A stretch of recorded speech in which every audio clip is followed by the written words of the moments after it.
రోజు రోజుకు ఎండలు తీవ్రతరం కానుండటంతో అన్నమయ్య జిల్లా పీలేరు ప్రధాన కూడళ్ల ప్రభుత్వ ప్రైవేటు కార్యాలయాలు జనసంచార ప్రదేశాలలో చలివేంద్రాలు ఏర్పాటు చేయాలని మండల తహసీల్దార్ భీమేశ్వరరావు అన్నారు.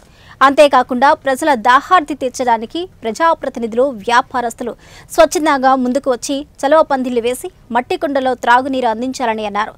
ఉష్ణోగ్రతలు పెరిగి రికార్డు స్థాయిలో ఎండలు మండుతూ ఉండటంతో ప్రజలు తగు జాగ్రత్తలు తీసుకుని అప్రమత్తంగా ఉండాలని భీమేశ్వరరావు సూచించారు. క్యాంప్స్ మామూలుగా ఆర్గనైజ్డ్ మొత్తం 2 చేశాము. ఈ మెడికల్ ఏదైతే మామూలుగా ఈ హాస్పిటల్స్ ఉన్నాయో అక్కడ అందులో 52 మంది ప్రజలు పార్టిసిపేట్ అయ్యారు. ఓఆర్ఎస్ ప్యాకెట్స్ ఒక 12 దాకా ఇచ్చాము ప్రతి ఒక్క ప్రాథమిక కేంద్రాలలో.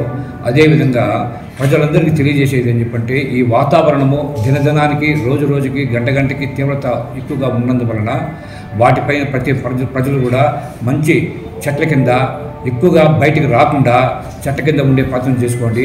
దయచేసి ఈ నీళ్ళు ఎక్కువగా ప్రతి మనిషి 2.5 లీటరు ఒక రోజుకు తాగేటట్టుగా ఏర్పాటు చేసుకోవాలి.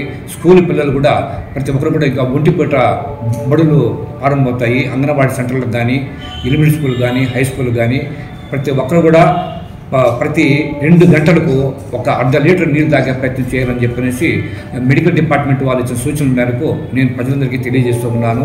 బస్టాండ్ల దగ్గర, కూడల దగ్గర ప్రతి ఒక్కరు కూడా సుమోటగా వచ్చి ప్రజలు కానీ, ప్రజాప్రతినిధులు కానీ, ఆ చుట్టుపక్కల ఉండే వ్యాపారస్తులు కానీ వాళ్ళ ఈ షాపుల దగ్గర 2 మంచి కడప కుండలు పెట్టి చల్లగా ఇసుక వేసి ఆ పక్క శుభ్రంగా ఉండేటట్టుగా ఒక చిన్న చలువ పందులు వేసి అందరికీ నీటి శక్తిని కల్పించాలని చెప్పనేసి మన పీలేరు పట్టణంలో ఉండే ప్రతి ప్రజలు నేను కోరుకుంటున్నాను.